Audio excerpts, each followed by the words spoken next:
RSS की जिस विचारधारा वाली सरकार ने झूठे आरोप लगा के मुझे जेल डाला, जज साहिबा ने स्वयं माना है कि उस विचारधारा से जुड़े संगठन अखिल भारतीय अधिवक्ता परिषद के मंचों पे वे कई बार जाती रही हैं। कोर्ट में मेरे विपक्ष में केंद्र सरकार की सीबीआई है और जस्टिस स्वर्णकांता जी के दोनों बच्चे केंद्र सरकार में काम करते हैं।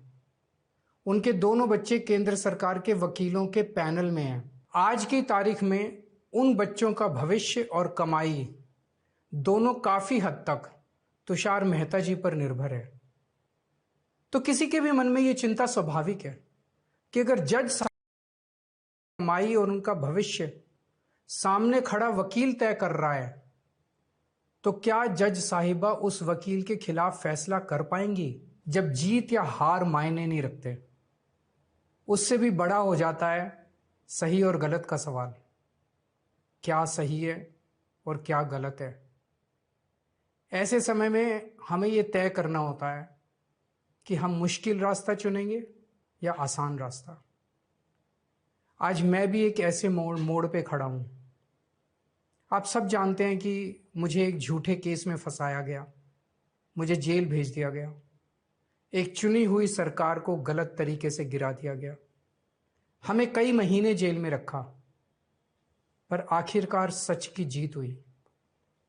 27 फरवरी को अदालत ने मुझे पूरी तरह निर्दोष घोषित कर दिया। कोर्ट ने कहा केजरीवाल निर्दोष है, केजरीवाल ने कोई भ्रष्टाचार नहीं किया। कोर्ट ने सीबीआई की जांच पे ही सवाल खड़े कर दिए और जांच अधिकारी के खिलाफ एक्शन लेने के आदेश दे दिए।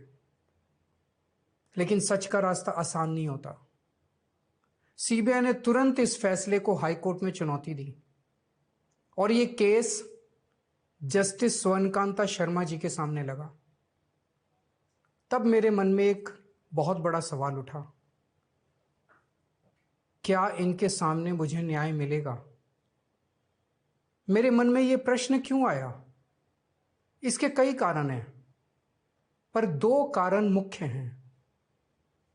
पहला कारण यह कि आरएसएस की जिस विचारधारा वाली सरकार ने झूठे आरोप लगा के मुझे जेल डाला, जज साहिबा ने स्वयं माना है कि उस विचारधारा से जुड़े संगठन अखिल भारतीय अधिवक्ता परिषद के मंचों पे वे कई बार जाती रही हैं। मैं और आम आदमी पार्टी उस विचारधारा के घोर विरोधी हैं। ऐसे में क्या उनके सामने मुझे न्याय मिल सकता है? दूसरा कारण कॉन्फ्लिक्ट ऑफ इंटरेस्ट।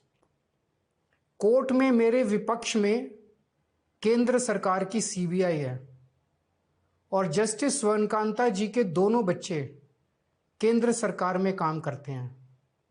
उनके दोनों बच्चे केंद्र सरकार के वकीलों के पैनल में हैं। हमारे सामने कोर्ट में दूसरी ओर से वकील हैं सॉलिसिटर जनरल श्री तुषार मेहता जी। तुषार मेहता जी दोनों बच्चों को केस देते हैं। उन्हें कितने केस मिलेंगे, कौन से केस मिलेंगे, ये तुषार मेहता जी तय करते हैं। भारत सरकार के पैनल में लगभग 700 के करीब वकील हैं, लेकिन जस्टिस स्वर्णकांता जी के बेटे सबसे ज्यादा केस पाने वाले वकीलों में से एक हैं। उनके बेटे को 2023 से 2025 के बीच लगभग 5,904 केस डॉकेट मिले। इससे उनके बेटे को करोड़ों रुपए की फीस मिली। आज की तारीख में उन बच्चों का भविष्य और कमाई दोनों काफी हद तक तुषार मेहता जी पर निर्भर है। तो किसी के भी मन में यह चिंता स्वाभाविक है कि अगर जज कमाई और उनका भविष्य सामने खड़ा वकील तय कर रहा है, तो क्या जज साहिबा उस वकील के खिलाफ फैसला कर पाएंगी? मैं ये स्पष्ट करना चाहता हूं कि मुझे जुडिशरी पे पूरा भरोसा है। मैं जुडिशरी का बहुत सम्मान करता हूं। जब मेरे खिलाफ गलत साजिश हुई तो हमारे देश की जुडिशरी ने ही मुझे न्याय दिया था। जब मुझे झूठे केस में गिरफ्तार किया गया तो इसी जुडिशरी ने मुझे बेल दी थी। इसी जुडिशरी ने मुझे उसी झूठे केस में दोष मुक्त करार किया है। पिछले 75 वर्षों में जब जब देश पे आंच आई, हमारे देश की जुडिशरी ने देश को बचाया और नागरिकों के हितों की रक्षा की है। मैं जस्टिस सूर्यकांता जी का भी बहुत सम्मान करता हूं।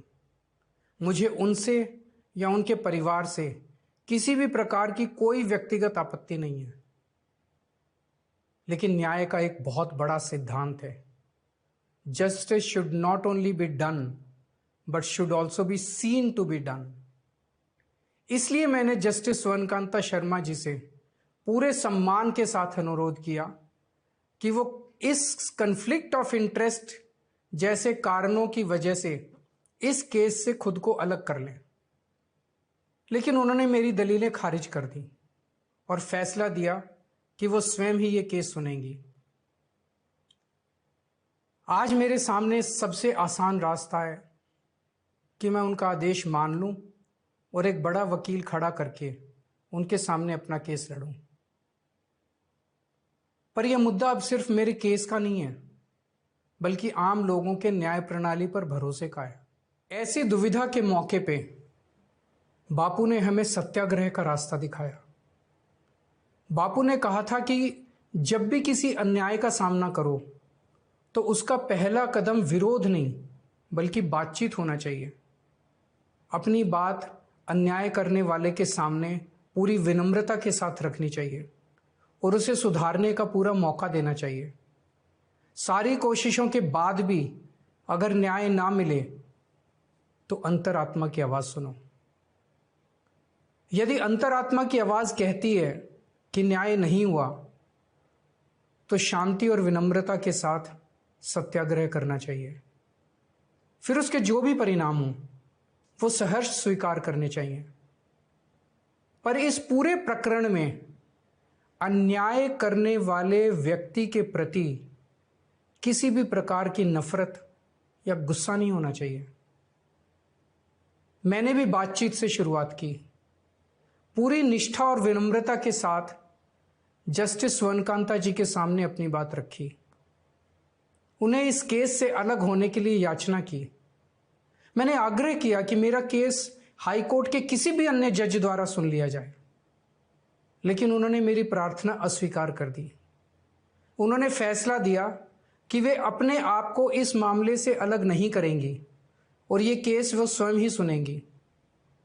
उनके दिए गए इस फैसले से मैं पूरी विनम्रता पूर्वक असहमत हूं। इस पूरे घटनाक्रम के बाद मेरी आशंका और गहरी हो गई है कि क्या उनके सामने मुझे न्याय मिलेगा।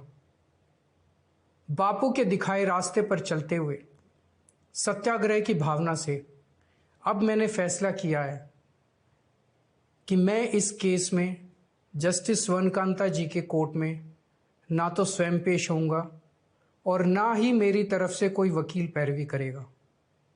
जस्टिस सूर्यकांता जी जो भी फैसला सुनाएंगे उस पर समय आने पर मेरे जो भी कानूनी अधिकार हैं, जैसे सुप्रीम कोर्ट में चुनौती देना आदि, वो सभी कदम लेने के लिए मैं स्वतंत्र हूं। ये बात आज मैंने एक पत्र लिखकर जस्टिस सूर्यकांता जी को भी सूचित कर दिया है। मेरा जस्टिस सूर्यकांता जी से किसी प्रकार का व्यक्तिगत विरोध नहीं है।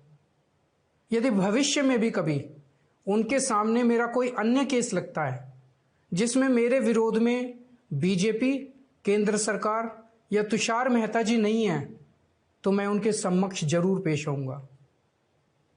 आप पूछ सकते हैं कि यदि मैं जस्टिस सूर्यकांता जी के रिक्यूजल ऑर्डर से असहमत हूं तो उसके खिलाफ सुप्रीम कोर्ट क्यों नहीं जा रहा? उसकी तैयारी कर रहा हूं। यह पूरा मामला बहुत नाजुक और संवेदनशील है। कानून को ध्यान में रखते हुए, जुडिशरी के सम्मान को ध्यान में रखते हुए और लोगों के न्याय व्यवस्था पर भरोसे को ध्यान में रखते हुए एक एक कदम उठाना है। मैं ये कदम अहंकार या किसी विद्रोह या विरोध की भावना से नहीं उठा रहा। इस कदम के जरिए मेरा मकसद देश की कानून प्रणाली को चुनौती देना भी नहीं है और ना ही मेरा मकसद न्याय व्यवस्था का अपमान करना है। इसी केस में मैंने हर स्टेज पे, हर अदालत में अपना पूरा सहयोग दिया है। मैं न्यायपालिका का बहुत सम्मान करता हूं। इसी न्यायपालिका की वजह से आज मैं आजाद घूम रहा हूं। मेरा सिर्फ और सिर्फ इससे एक ही मकसद है, देश की न्याय व्यवस्था पर लोगों के भरोसे को और मजबूत करना, लोगों में ये अटूट विश्वास भरना कि जरूरत पड़ने पर हमारे देश की न्याय व्यवस्था से उन्हें न्याय जरूर मिलेगा।